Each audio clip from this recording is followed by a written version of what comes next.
Welcome, students! Today we will dive into our introductory lesson on Simon Armitage's powerful poem, Remains. We'll begin by exploring the vivid recounting of a soldier's experience during the Iraq War, focusing on the psychological and moral complexities that arise from the incident described. We will also discuss the significant social and historical context, particularly the contentious British involvement in the Iraq War, and how it shapes the poem's themes. Furthermore, we'll analyse the poem's monologue form and its fragmented stanzas, looking closely at how Armitage uses these elements to convey the lingering effects of guilt and trauma. Let's begin. The poem reflects the themes of war and conflict and memory and loss by portraying a soldier's psychological aftermath after killing someone in combat. It delves into haunting memories, guilt and trauma that persist long after the battle, emphasising war's enduring impact. Remains also explores the soldier's traumatic recollections, illustrating ongoing psychological suffering and a profound loss of peace and normalcy. Now let's have a look at some of the trickier lines from this poem that we may not understand at first glance. Let's start with the line, "Three of a kind, all letting fly," which refers to three soldiers, including the narrator, who simultaneously open fire on a looter during a raid. The use of three of a kind suggests a sense of unity and shared responsibility among the soldiers, while letting fly vividly depicts the action of shooting, emphasizing the immediacy and intensity of the moment. However, the description also hints at a sense of reduction and dehumanization, as this act effectively renders them all in the same position. We then get a description of a body as a sort of inside out. This describes the horrific and grotesque state of a dead body that the soldier encounters, suggesting that the body is mangled and disfigured, presenting a shocking and disturbing image. In the sixth stanza, the lines read, "Sleep, and he's probably armed and possibly not. Dream, and he's torn apart by a dozen rounds." This clearly illustrates the soldier's ongoing struggle with traumatic memories. It conveys how even in sleep and dreams, the soldier cannot escape the haunting images of violence and uncertainty. The juxtaposition of probably armed and possibly not emphasizes the soldier's constant anxiety and moral ambiguity, while torn apart by a dozen rounds highlights the brutal and graphic nature of these recurring nightmares. Finally, let's take a look at the short last stanza which convey the soldier's guilt. "But near to the knuckle here and now, his bloody life in my bloody hands." Near to the knuckle means something that is very close to being offensive or painful, highlighting the raw and sensitive nature of the soldier's memories. His bloody life refers to the life of the person he killed, emphasizing the violence and bloodshed involved.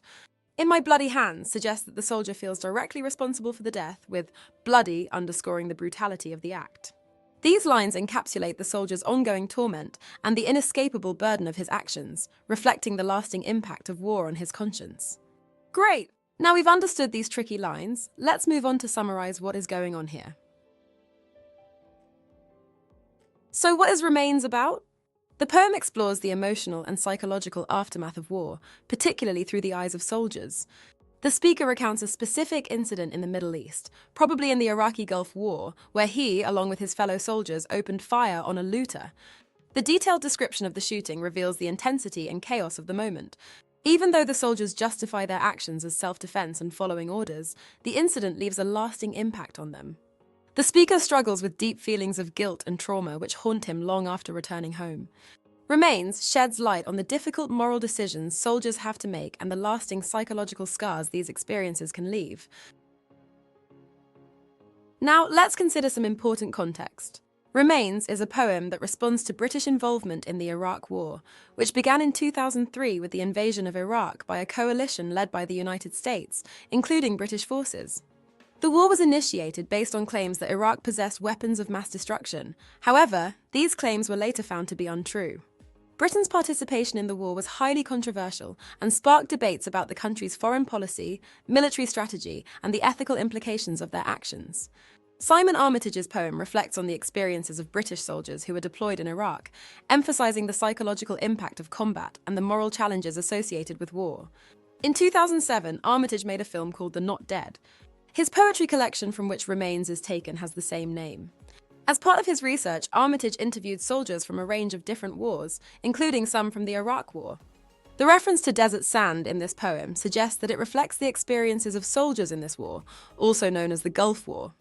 By focusing on the personal experiences of a soldier, Remains draws attention to the lasting effects of war on individuals, highlighting the complex interplay between duty and conscience. Remains is a monologue, where the speaker directly addresses the reader or an imagined listener. This form creates a sense of intimacy and immediacy, as if the speaker is recounting their story directly to someone, inviting readers to empathize with their experiences and emotions. As a monologue, Remains allows the speaker to reflect personally on his memories and emotions surrounding a specific incident in Iraq.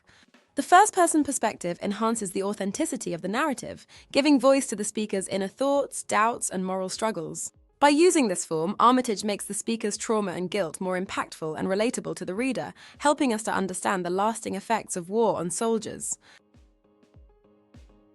At first glance, the poem seems to be written in a regular and orderly manner. Most of the stanzas are quatrains, which means they are 4 lines long, except for the final stanza, which is a 2-line fragment. However, once we look past this superficial facade, it becomes apparent that the poem is actually fractured and fragmented, reflecting the all-consuming nature of the trauma which the narrator tries to block out. There is lots of enjambment, broken punctuation, and long sentences. This inconsistency significantly adds to the poem's depth and emotional impact. The irregular sentence lengths and semi-irregular line lengths mirror the fragmented and disjointed nature of the speaker's memories and thoughts. Shorter lines often highlight moments of intense emotion or critical reflections, creating a sense of urgency and emphasizing key phrases or images. On the other hand, longer lines allow for deeper contemplation or extended descriptions, helping the speaker to explore their inner conflict and moral ambiguity. This variation also affects the poem's rhythm, giving it a naturalistic tone which reflects the speaker's disorganized thoughts coming to the surface. That's all for today. In this lesson, we explored Simon Armitage's Remains, focusing on its recounting of a soldier's experience in Iraq and the psychological and moral challenges faced. We delved into the social and historical context of contentious British involvement in the Iraq War and how it shapes the poem. Lastly, we examined the poem's monologue form and the juxtaposition between its neat appearance and fragmented reality, which convey the lingering effects of guilt and trauma. Well done! Join me next time as we dive deeper into the poem's language and imagery. See you next time! Watch the rest of the GCSE English Literature course at Sophos Education.